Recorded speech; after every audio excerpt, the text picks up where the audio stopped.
Bienvenue pour le débat d'ouverture de la Coupe Lilloise de débat 2025. Sous vos applaudissements, s'il vous plaît.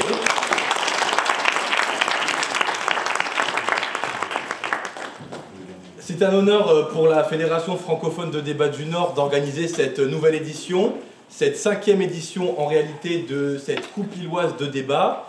Et pour celles et ceux qui ne connaissent pas, la Fédération francophone de débat du Nord est une antenne du Nord, logiquement, de la Fédération francophone de débat et a pour vocation tout simplement à démocratiser l'accès à la prise de parole en public, au débat d'idées, à l'éloquence et à l'oratoire de manière générale, à travers des formations, des ateliers, mais également des compétitions telles que le Prix Mauroy, qui est notre concours d'éloquence du Nord, ou encore la Coupe Lilloise de débat.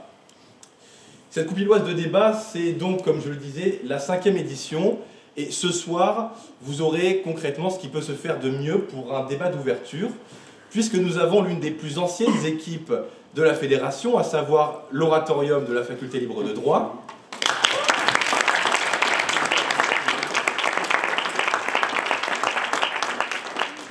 Face justement à l'une des nouvelles équipes de cette compétition et de la Fédération plus largement, qui est Jeudi Débat Douai.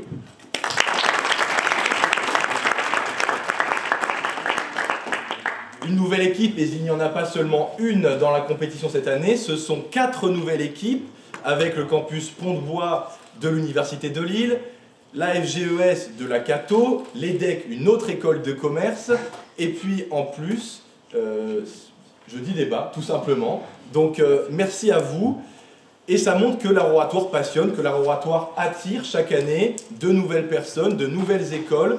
Et aujourd'hui, ce sont pas moins de 15 écoles d'enseignement supérieur de Lille qui sont représentées au sein de la Fédération. Et on est très fiers de pouvoir vous compter parmi nous et de pouvoir compter 12 équipes pour cette nouvelle édition de la Coupe Lilloise. Cette nouvelle édition sera donc un petit peu particulière, contrairement aux autres éditions, puisque, étant donné qu'il y a 12 équipes, on ne peut pas faire le même format que l'an dernier.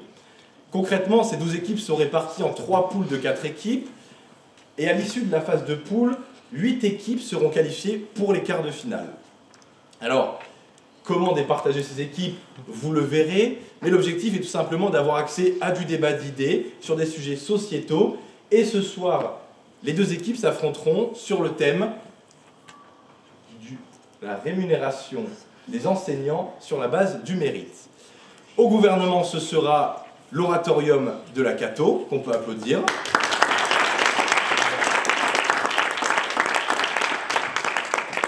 Qui sera composé de Juliette Dehaye, Hugo Denis, Maxime Milis et Elena Langlais.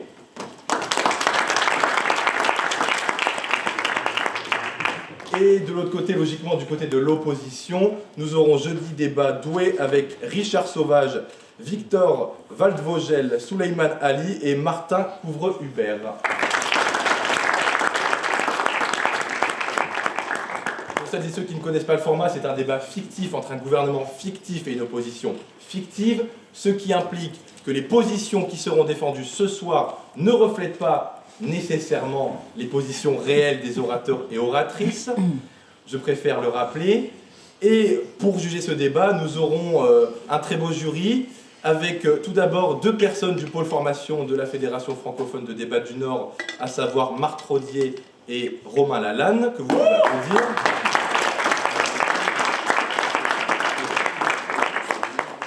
Baptiste Ménard, adjoint à la mairie de Mons, enseignant à l'Université catholique de Lille et à l'Université de Lille et ancien orateur de Révolte-toi Lille.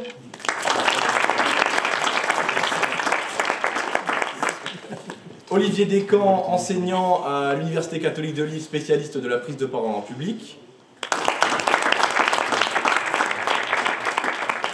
Et Xavier de Bonaventure, docteur en droit public, maître de conférences, notamment à l'Université catholique de Lille, et bien évidemment jury habitué de la Coupe de France de débat, mais pour qui c'est ce soir la première participation à la Coupe Lilloise de débat. Sur ce, je vous souhaite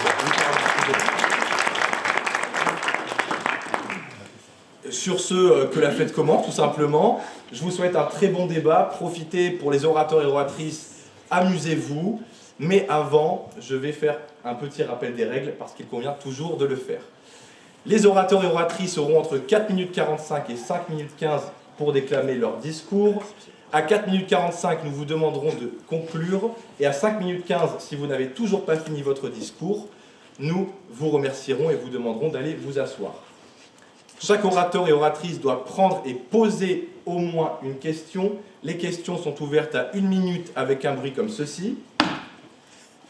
À 3 minutes 45, nous ferons également ce bruit pour vous indiquer que les orateurs ne peuvent plus se lever pour poser de questions.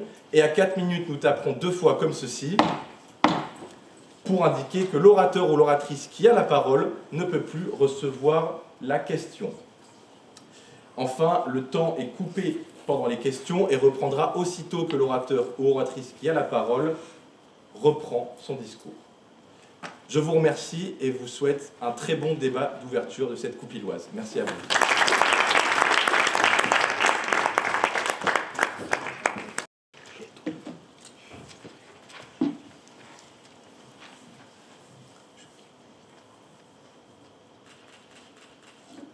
Chère Assemblée, cher jury, opposition, gouvernement, nous avons tous connu ce professeur brillant, passionné qui a toujours été traité comme un professeur lambda. C'est pourquoi je vous propose aujourd'hui de dire oui à une réforme empreinte de justice et déterminante pour l'éducation nationale française. Les enseignants verront leur salaire augmenter par 2 fois. Une prime mensuelle en fonction de l'indice majoré des professeurs sera attribuée, prenant en compte ces missions complémentaires. Cela peut prendre la forme, par exemple, de remplacement au pied levé, d'accompagnement pour les élèves en difficulté, etc. Nous prenons le salaire de base, auquel nous ajoutons une plus-value de 5, 10, 15 ou 20% selon des paliers d'implication dans la vie de l'établissement. Pour garantir l'efficacité de cette mesure, le contrôle sera renforcé. Les inspections seront plus fréquentes et un suivi régulier sera assuré par les directeurs d'établissement. Cette prime sera réévaluée à chaque fin d'année scolaire, en même temps que notre deuxième proposition qui est celle d'un 13e mois. Nous verserons un salaire brut basé sur le taux de réussite aux évaluations nationales que nous mettrons en place. À chaque fin d'année, des évaluations auront lieu dans tous les niveaux et sont basées sur les programmes scolaires nationaux, afin de vérifier les compétences des élèves et par conséquent les compétences des professeurs à enseigner.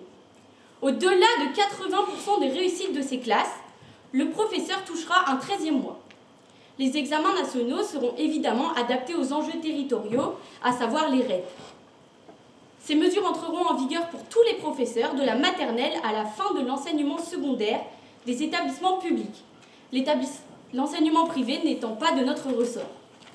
Ce système entrera en vigueur dès la rentrée de septembre 2025 et dans toute la France métropolitaine et d'outre-mer. Je vais prendre votre question. Avez-vous pris en compte les essais effectués dans d'autres pays comme les États-Unis ou l'Angleterre? Oui, je pourrais m'arrêter là, mais je vous dirais que non seulement nous les avons pris en compte, mais nous avons également regardé leurs résultats et ils sont très satisfaisants. C'est pour cela que nous mettons également ce système en place dans notre pays. Afin d'approfondir notre raisonnement, Hugo Denis, ministre de l'Attractivité, vous expliquera que notre mesure est synonyme de revalorisation et de dynamisme pour la profession enseignante.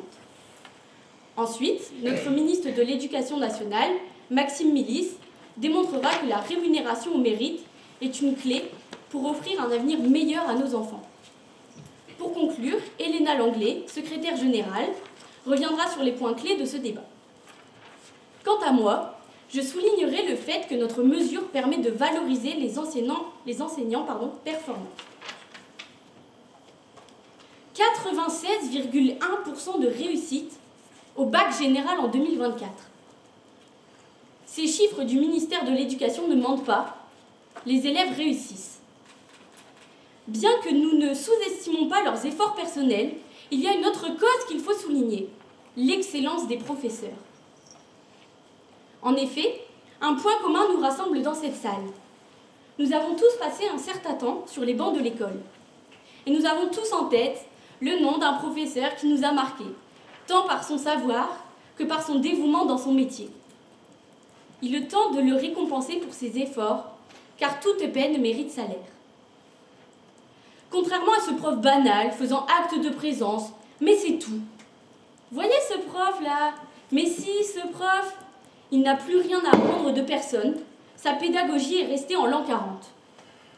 Nous sous-évaluons souvent le métier de professeur, mais n'oublions jamais qu'au-delà de la réussite des élèves, les professeurs construisent les citoyens de demain. Et pour cela, nous leur devons beaucoup. Cette mesure est alors un moyen de valoriser les enseignants qui ne comptent pas leurs heures, qui se donnent pleinement dans leur métier. Bref, les professeurs méritants. Vous prônez la méritocratie auprès des élèves, nous la prônons auprès des élèves et des enseignants. Notre vision du mérite a été évoquée dans notre annonce de mesure, mais nous souhaitons qu'elle soit la plus objective possible. Elle se base donc tant sur les résultats obtenus par les élèves que sur l'investissement personnel des enseignants. Mesdames et messieurs, il ne me reste plus beaucoup de temps pour vous convaincre de la nécessité de cette mesure. Mais si je devais la résumer, Pensez à conclure. je dirais qu'elle est une mise en lumière du travail exceptionnel de nos enseignants pour nos petits. Je dirais qu'elle est un merci. Merci.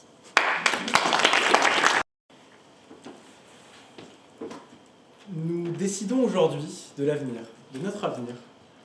L'éducation est un pilier de notre société, mais bien plus que ça, c'est la rampe de lancement des générations futures. Alors, pourquoi voulons-nous remettre en question à qui nous donnons le pouvoir d'éduquer nos enfants? Ces enseignants qui, en aimant transmettre leur savoir, apprenant aux enfants à aimer apprendre.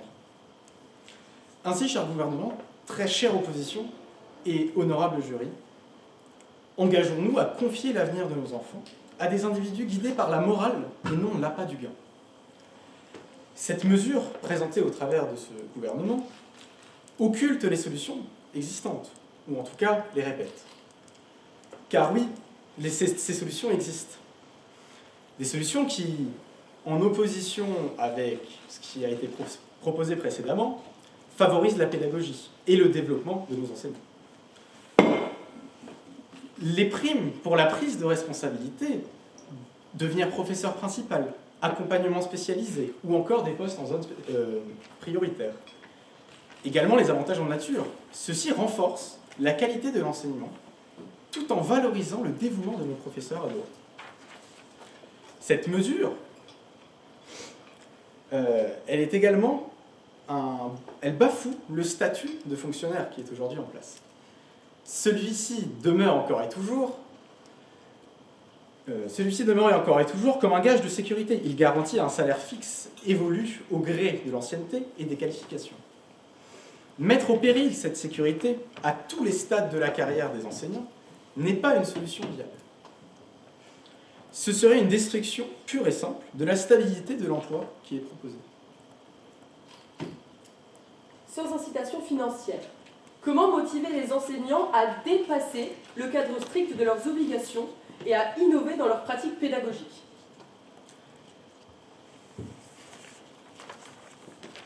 Aujourd'hui, nos enseignants sont motivés d'une vocation infinie. Alors, pourquoi amener des gens qui ont une motivation autre que celle d'éduquer? Le métier noble et exigeant de professeur, aujourd'hui, est mis en danger par votre mesure, les jeunes ne pouvant se projeter dans une carrière longue, sans assurance. Avec cette mesure, le gouvernement semble offrir une solution fictive à un problème pourtant bien réel. Nous sommes tous conscients du manque criant d'effectifs, à un mécontentement relatif des salaires dans l'éducation nationale. À première vue, la rémunération au mérite semble apporter l'attractivité et la compétitivité nécessaires pour résoudre ces problèmes. Cependant, sa mise en place se ferait au détriment de la qualité de l'éducation. Ce que vous appelez aujourd'hui un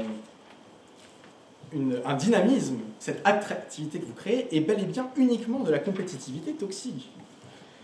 Cependant, la mise en place de votre mesure se ferait au détriment de la qualité de l'éducation, comme je viens de le dire, attirant de nouveaux profils inadaptés, venus uniquement, comme j'ai pu le dire, par l'appât du gain.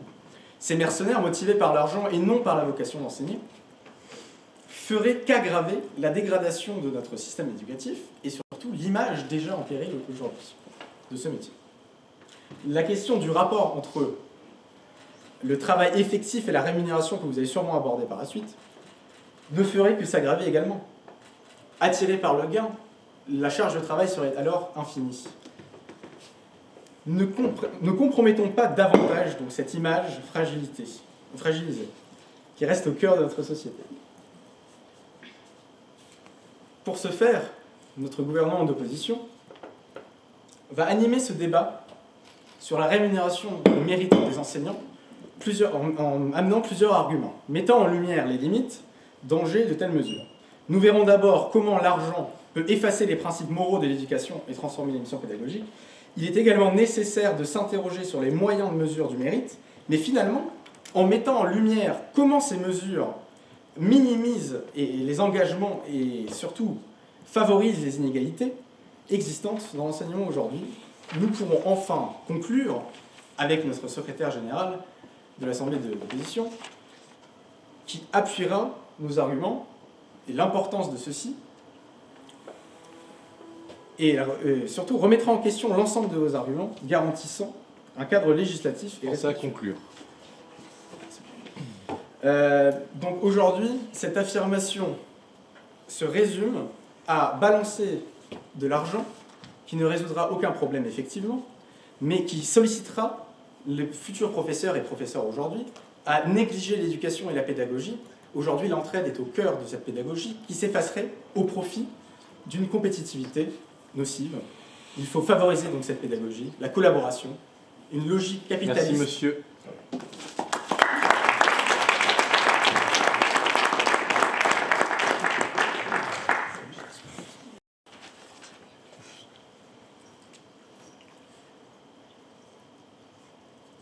Cher jury, chère assemblée, je souhaiterais tout d'abord revenir sur les propos du leader de l'opposition. Vous nous évoquez une compétitivité qui serait toxique. Mais monsieur, en stimulant l'innovation, nous poussons chaque enseignant à devenir meilleur sans sombrer dans l'individualisme. Dans tous les métiers, les primes au mérite existent, sans créer un climat insoutenable. On valorise la coopération. Il ne faut pas confondre l'individualisme et la compétitivité saine. Mesdames et messieurs, aujourd'hui, le métier d'enseignant traverse une crise profonde d'attractivité. Les vocations s'effritent, les postes restent vacants et les jeunes talents se détournent d'une carrière pourtant essentielle à l'avenir de notre société. Dans ce contexte, il est impératif d'agir avec audace et lucidité. La rémunération des enseignants au mérite est une réponse puissante et nécessaire pour redonner au métier toute son attractivité et attirer des profils motivés et talentueux. Pourquoi est-ce crucial ? Parce que l'attractivité du métier repose sur une reconnaissance juste et tangible de l'impact des enseignants. Selon une étude de la Fondation Jean Jaurès en 2023, 62% des enseignants en poste considèrent que leur travail n'est pas suffisamment valorisé. Cette frustration, elle crée un désengagement progressif et dissuade les nouvelles générations à rejoindre les rangs de l'éducation nationale. Je vais prendre votre question. Comment votre système évitera-t-il les enseignants en congé maternité ou absents pour des raisons familiales d'être rémunérés ? Eh bien, ils toucheront des indemnités déjà de par leur congé, et quand ils reviendront, nous pourrons tout simplement les pousser et ils pourront devenir meilleurs. Notre mesure envoie un message clair. L'effort, l'innovation et l'excellence seront désormais récompensés. Cette reconnaissance sera un levier puissant pour réenchanter la profession, dans le sens où, qui dit attractivité, dit également désengorgement des classes. Mais alors pourquoi et comment répondre à cette surcharge ? Tout simplement, en raison d'un déficit annuel de plus de 4000 enseignants, certaines classes dépassent les 30 élèves. Une situation intenable pour l'organisation des établissements et en totale contradiction avec cette volonté de certains enseignants de l'individualisation des cours. Alors, il est impossible dans ces classes surchargées où l'ambiance est parfois malsaine et ingérable, où le programme scolaire ne peut avancer dignement. Ainsi, en rendant le métier plus attractif grâce à une rémunération au mérite, ces postes vacants seront rapidement pourvus. Ce cercle vertueux ne fait aucun doute. Plus d'enseignants, c'est moins de surcharge, en tout point. C'est une meilleure répartition des effectifs. In fine, c'est un système éducatif enfin capable de répondre à ses besoins structurels. L'attractivité du métier ne se limite pas à une simple question de chiffres. Imaginez un système où les enseignants sont encouragés à innover, à s'investir, à se surpasser, non pas par obligation, mais parce qu'ils savent que leurs efforts seront vus et valorisés. Comme l'écrivait Arendt, je ne prendrai pas votre question. Comme l'écrivait Arendt, le pouvoir naît là où les hommes agissent ensemble. En récompensant le mérite ensemble, nous favorisons une émulation positive, où chaque enseignant devient un moteur de transformation pour ses élèves et ses collègues. Par ailleurs, les zones territoriales complexes restent un enjeu important dans notre mesure. Elles deviennent ici un sous-produit de l'attractivité générale. En rendant le métier plus séduisant, nous incitons naturellement les enseignants à relever des défis dans ces zones rurales, à savoir les REP et les REP+, réseaux d'éducation prioritaire. Les exemples internationaux le prouvent, comme au Texas ou en Caroline du Nord. Ainsi, cette réforme, elle contribue indirectement à une meilleure répartition des talents sur tout le territoire, renforçant la cohésion et l'équité dans l'accès à une éducation de qualité. C'est une politique gagnant-gagnant. Mesdames et messieurs, Je pense à conclure. il est temps de prendre une décision audacieuse. La rémunération au mérite n'est pas une simple réforme, c'est une révolution, nécessaire pour réenchanter le métier d'enseignant. Elle attire les talents, stimule l'excellence et redonne à cette profession fondamentale toute la reconnaissance qu'elle mérite. Ensemble, faisons le choix du renouveau pour bâtir un système éducatif à la hauteur des défis de demain.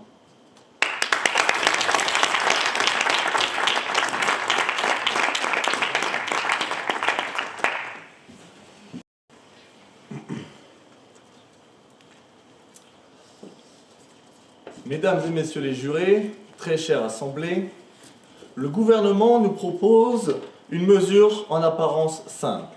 Faire de l'enseignement un métier attractif. Cette proposition, qui paraît simple donc, ne soulève plus de questions qu'elle ne répond. Le mérite est une notion complexe parce qu'il dépend des critères subjectifs et variés. Impossible à mesurer de façon universelle. Chaque enseignant évolue dans un contexte différent. Des élèves avec des capacités, des environnements sociaux et des besoins distincts. L'enseignement n'est pas une chaîne de production où chaque résultat est mesurable par des chiffres ou des tableaux statistiques. Un professeur de mathématiques pourra obtenir des résultats concrets à travers des tests. Mais comment quantifier le mérite d'un professeur de philosophie, dont les enseignements se mesurent dans la réflexion, la critique des élèves? Et que dire des enseignants de musique et d'art? Ces matières enrichissant l'esprit et développant la créativité, mais leur impact, bien souvent, ne se relève que des années plus tard.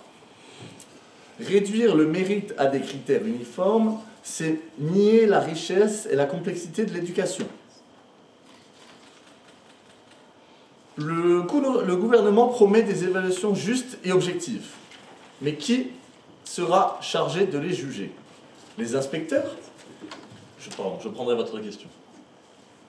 Pourquoi refuser de récompenser ceux qui innovent et s'engagent davantage pour leurs élèves? Je prends votre question pour acquis.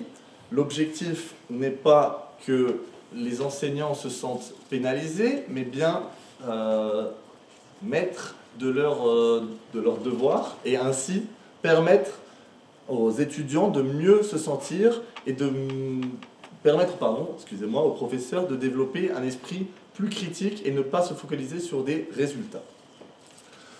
Le gouvernement, du coup, je reprends, promet des évaluations justes et objectives. Qui les jugera? Les inspecteurs. Ils voient des enseignants quelques heures par an. Comment peut-on évaluer une pièce de théâtre en n'assistant qu'à la répétition? Les élèves eux-mêmes, leur avis précieux mais souvent subjectif, peut être influencé par des facteurs hors du contrôle des enseignants. Les parents, leur jugement est trop souvent biaisé par leurs propres attentes ou leur méconnaissance des réalités pédagogiques. Ces évaluations seraient inévitablement biaisées, créant plus d'injustice qu'elles n'en corrigeraient. En instaurant cette logique du mérite, le gouvernement risque de provoquer des dérives. Standardisation excessive. Les enseignants pourraient se concentrer uniquement sur les résultats mesurables pour maximiser leur score, au détriment des compétences transversales comme les pensées critiques ou la créativité. De plus, certains enseignants chercheraient à plaire aux évaluateurs qu'à répondre aux propres besoins des étudiants ou des élèves. Nous aurons ainsi un système qui privilégie l'apparence au détriment de l'essence même de l'enseignement. L'enseignement repose sur des valeurs d'équité, de coopération et de transmission. Introduire une rémunération au mérite, c'est fragmenter un corps enseignant déjà éprouvé par de multiples réformes. Parce que le mérite d'un enseignant ne se résume pas à des chiffres. Je vous écoute. En quoi un système de rémunération au mérite affaiblira la collaboration entre les professeurs si tout le monde peut avoir accès à cette prime? La prime dont vous faites part n'est pas, selon moi, ce qui est recherché par les enseignants. L'enseignement est un métier qui... Je ne répondrai pas à cette question. Parce que le mérite d'un enseignant ne se mesure pas à des chiffres. Pardon. Il se mesure dans les choix.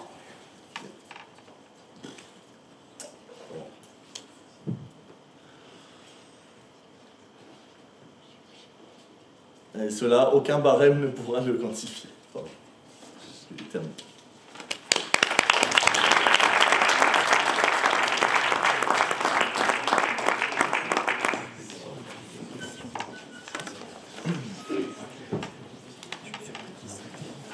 Merci. J'appelle à présent le troisième ministre du gouvernement, Monsieur Maxime. Chère Assemblée, cher jury, Monsieur le député, j'aimerais revenir sur quelques-uns de vos propos. Déjà, vous nous accusez de créer de l'injustice. Mais la méritocratie n'est-elle pas une forme de justice? Vous dites également, et d'ailleurs je me demande si vous savez que nous sommes en 2025, vous avez dit que nous notions la créativité, que nous ne pouvons pas noter la créativité, les arts, etc. Mais vous saviez que à chaque fin de trimestre, nous avons des notes, et même si nous notons, les professeurs de philosophie nous notent. Ils notent notre pensée critique. Donc indirectement, nous avons toujours eu une note finale à chaque exercice. Vous avez évoqué également le fait que chaque enseignement ne pouvait se dénombrer et se mesurer par une notation finale, mais comme vous le savez, nous avons toujours eu des DS ou des grosses évaluations, voire le baccalauréat, tout simplement. Nous sommes réunis aujourd'hui pour parler d'un sujet fondamental, l'avenir de notre éducation, de notre jeunesse. Nous sommes face à une évidence. Notre système éducatif tient beaucoup de promesses, mais ne les accomplit pas. Nous pouvons voir notamment avec les résultats du programme Eurydice qui montrent que la France a un énorme retard sur de nombreux sujets. 20,9% des jeunes de 15 ans ont un niveau faible en compréhension de l'écrit, en mathématiques et en sciences. Un élève sur 5 a ce type de difficulté. L'objectif est de descendre à en dessous de 15% par l'Union européenne, mais évidemment, nous avons échoué. En 6e, moins d'un élève sur 2 a un niveau satisfaisant à l'écrit et en compréhension de l'écrit. 10% des adultes ont des difficultés à l'écrit. Et tout ça, c'est les conséquences de notre système éducatif. Rémunérer les enseignants au mérite, c'est s'investir dans l'excellence pédagogique. Prenons l'exemple de Singapour. Singapour récompense ses professeurs en fonction de leur efficacité. Quels sont les résultats? Eh bien, je crois qu'on peut dire que Singapour a réussi. Singapour est premier sur toutes les listes, notamment sur le programme PISA, ainsi que sur la plupart des programmes de l'OCDE, et ces résultats parlent d'eux-mêmes. 46% des élèves inscrits à Singapour sont considérés comme étant des élèves extrêmement performants. Là où en France, nous ne sommes qu'à 3%. Ce modèle montre qu'en valorisant le travail des enseignants, on encourage l'innovation dans les méthodes pédagogiques d'enseignement. On optimise la qualité des cours, mais également... je vais prendre votre question. Comment garantissez-vous une évaluation juste pour les enseignants en zone défavorisée? Nous garantissons une évaluation juste tout simplement en y mettant un programme qui est fixe, 80% de réussite, c'est 80% de réussite.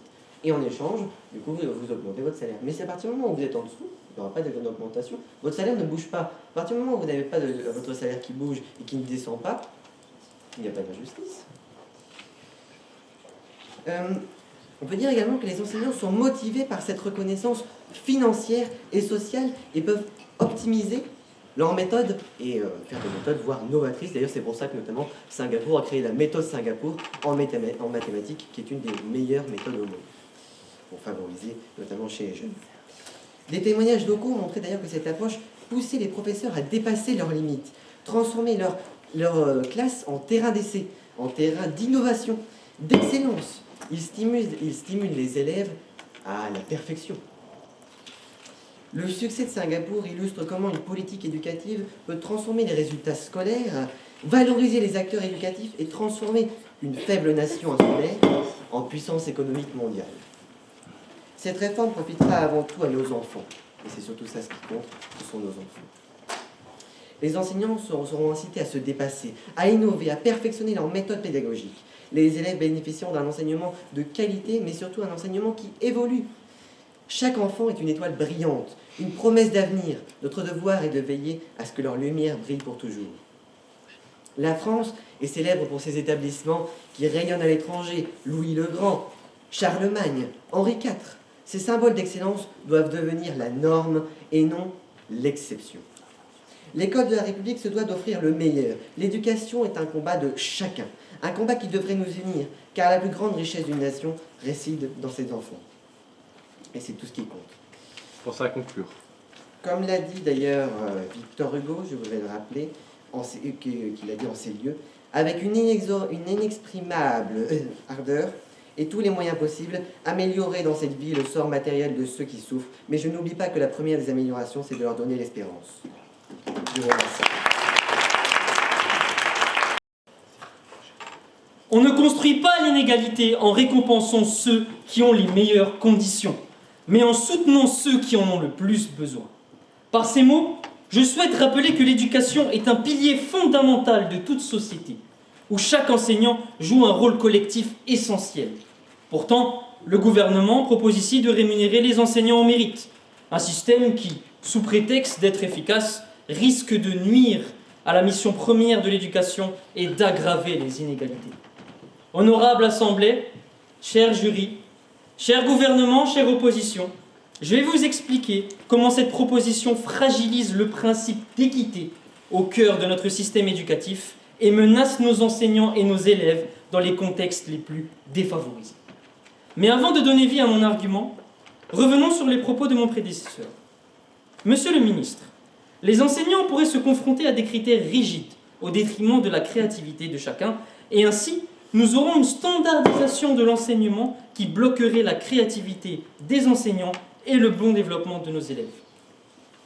Je rappelle que l'éducation a une mission simple, transmettre un maximum de connaissances, former des citoyens responsables et garantir une égalité des chances pour tous.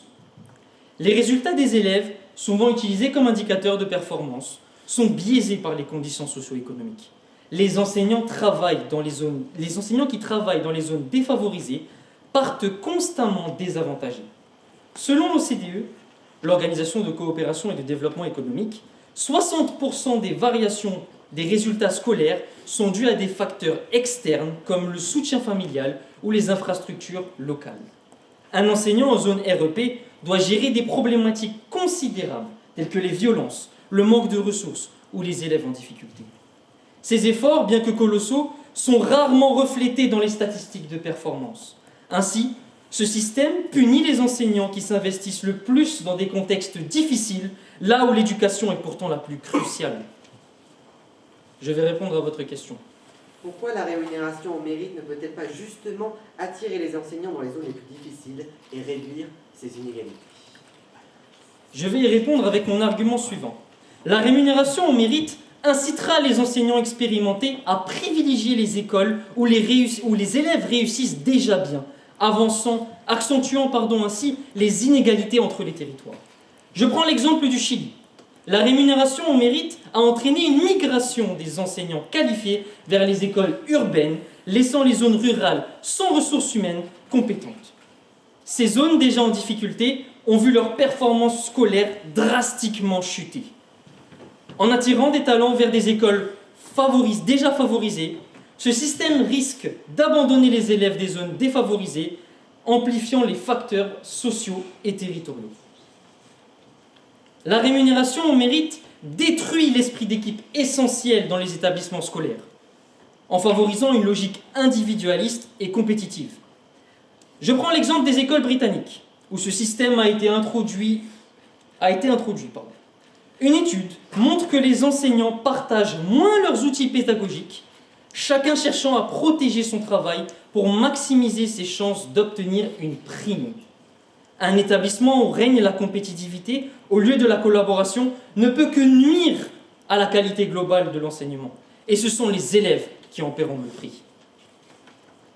Ce système pousse les enseignants à privilégier les élèves les plus performants, négligeant ceux qui en ont le plus besoin.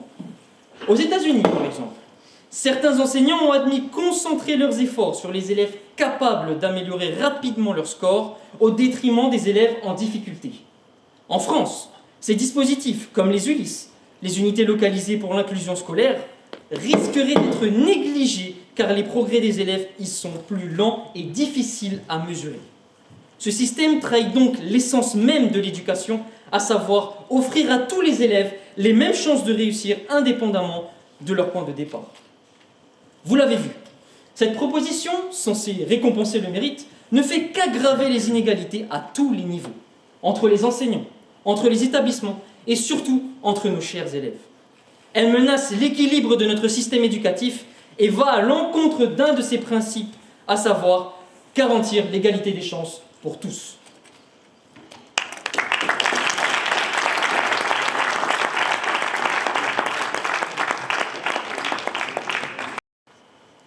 Chère Assemblée, l'éducation est la plus puissante arme pour changer le monde, déclarait Nelson Mandela. Mais aujourd'hui, certains voudraient laisser cette arme s'émousser, refuser de reconnaître l'effort et l'excellence en maintenant nos professeurs dans l'ombre d'un système figé et uniformisé. Comment osez-vous prôner l'égalité de traitement entre ceux qui se dépassent et ceux qui se contentent de suivre? Ce gouvernement, lui, refuse la médiocrité et l'inaction et propose une mesure claire. Rémunérer les professeurs au mérite pour encourager, reconnaître et récompenser leur travail exceptionnel. Ce soir, j'ai la chance de plaider afin de pouvoir rétablir la vérité et corriger les propos incomplets et dénués de tout sens de cette opposition qui n'a pas cerné ni compris la mesure. Tout d'abord, je vais revenir sur les propos frauduleux déclamés par le leader de l'opposition. Monsieur, vous avez parlé du fait que l'on bafouerait le statut de fonctionnaire, sauf que comme notre Premier ministre l'a évoqué, cela est faux, puisqu'ils auront toujours une base salariale égale, seulement le salaire variable changera. De plus, vous avez évoqué que c'était une solution fictive qui ne marche pas, cependant vous-même avez évoqué les États-Unis, vous devriez donc savoir que cela existe. Je vais prendre votre question. N'avez-vous pas peur qu'une tension s'installe entre les professeurs d'un même établissement? Non, monsieur. Tout simplement car la mesure permettra aux professeurs de cumuler donc les primes. Ce ne sera pas des primes avec des quotas. Ensuite, donc, nous avons eu une tentative d'éclaircissement par votre premier député qui n'a pas apporté que plus que deux zones d'ombre. Tout d'abord, je n'ai pas bien compris votre argument, je le cherche encore. Vous avez évoqué que le mérite est subjectif, mais cependant il est subjectif car vous n'avez pas donné de définition. C'est ce que vous faites. Nous en avons donné une liée à l'investissement et au travail.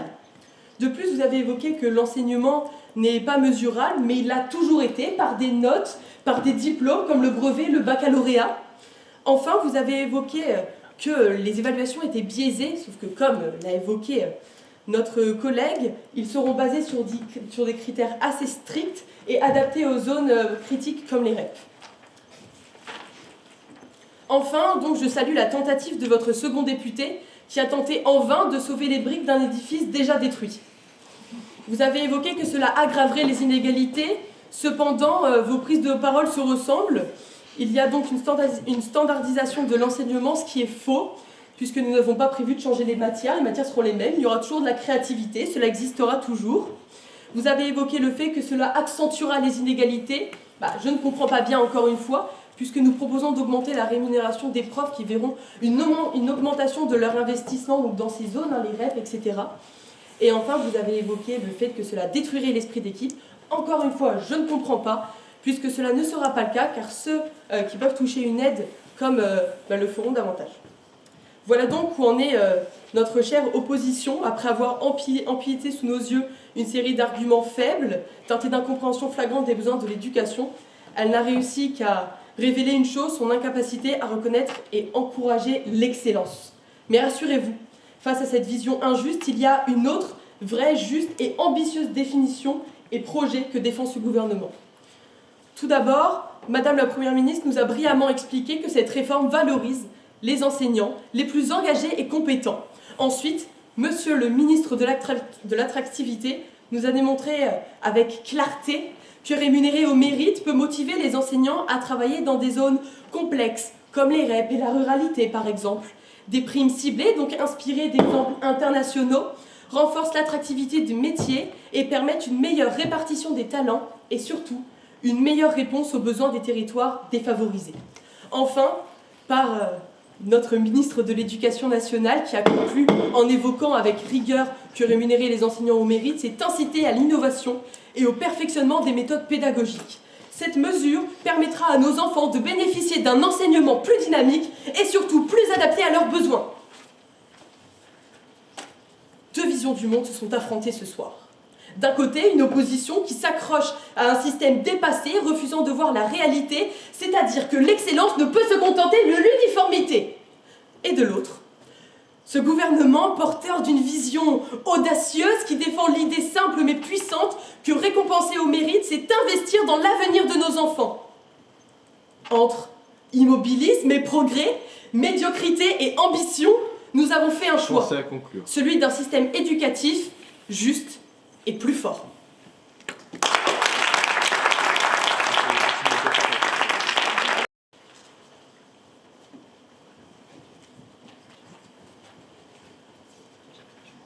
Mesdames et messieurs, membres de l'opposition, membres du gouvernement, membres du jury, aujourd'hui, le gouvernement propose une réforme qui bouleverserait le cœur de notre système éducatif, rémunérer les enseignants au mérite. Derrière cette proposition séduisante se cache une menace grave pour la mission éducative, grave pour les inégalités sociales et grave pour le contrat social qui lie l'État aux enseignants. Cette réforme n'est pas qu'un débat technique sur des primes et des chiffres, elle touche à des principes fondamentaux. Quelle école voulons-nous pour demain ? Une école fondée sur la coopération ou sur la compétition ? Une école qui émancipe ou une école qui exclut ? Notre position repose sur trois arguments principaux. L'enseignement est une mission morale, incompatible avec la logique marchande. L'école est un espace fondé sur des valeurs morales et civiques, telles que la justice, l'égalité et le savoir partagé. Introduire une logique marchande pervertirait ces valeurs fondamentales. Cela transformerait le travail des enseignants en une quête de performance individuelle. Or, on ne motive pas un enseignant comme on motive un vendeur. Ensuite, il est impossible de définir des critères justes et équitables pour évaluer le mérite, tel que vous l'appelez. Comment évaluerons-nous le mérite ? Sous quels critères ? Par rapport aux résultats scolaires, cela reviendrait à pénaliser les enseignants qui travaillent dans des écoles où les élèves sont en grande difficulté. Par la progression des élèves, mais cette progression dépend aussi du contexte familial, social et économique des enfants. Un enseignant ne peut compenser à lui seul toutes les inégalités sociales. Ainsi, cette réforme introduirait des critères arbitraires, subjectifs et parfois injustes. Je vous écoute.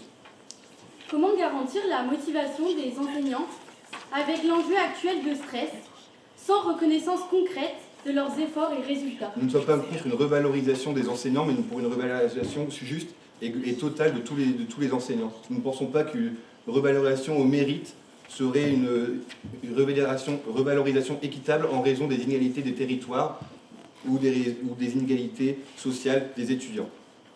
Ensuite, nous avons rappelé que cette réforme se heurte à une réalité incontournable. Elle aggraverait les inégalités déjà existantes dans notre système éducatif. Un enseignant ne travaille jamais dans un contexte neutre. La réussite scolaire dépend du milieu social des élèves. Ainsi, un enseignant dans un lycée de centre-ville sera avantagé en comparaison d'un enseignant de REP, alors même qu'il affronte des défis bien plus grands. Cette mesure conduirait alors à une fuite des talents. Les enseignants auront intérêt à quitter les zones difficiles au profit des zones favorisées, laissant les REP avec les professeurs les moins expérimentés et, selon vos termes, les moins méritants. En somme, loin de renforcer l'égalité des chances, cette réforme fragilise encore davantage notre système éducatif. Elle favorise les établissements déjà avantagés et pénalise les élèves qui ont le plus besoin de soutien.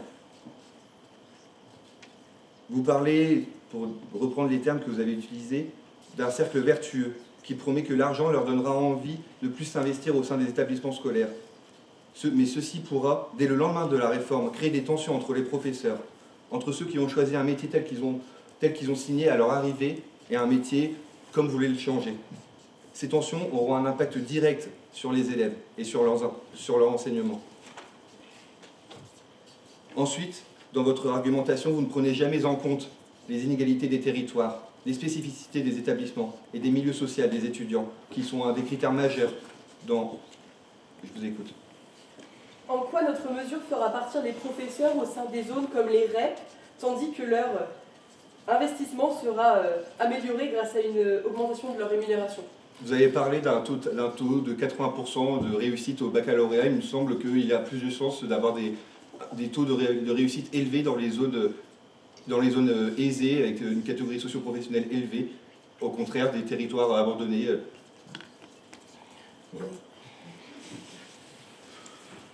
Ce que votre gouvernement propose, c'est une marchandisation de l'éducation. Il s'inscrit dans une logique purement économique.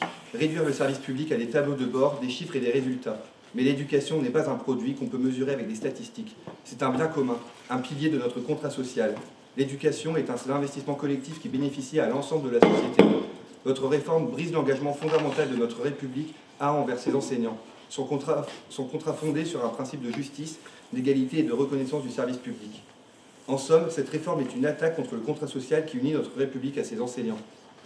Elle est injuste car elle pénalise les plus vulnérables. Elle est inefficace car elle repose sur des critères impossibles à définir. Et elle est dangereuse car elle creusera les inégalités dans notre système éducatif. Mesdames et messieurs, si nous voulons une école républicaine forte, capable d'éduquer les enfants, rejetons cette réforme. Nous devons défendre une école du bien commun, de la coopération, de la justice sociale. Refusons de faire l'éducation une marchandise. Merci beaucoup.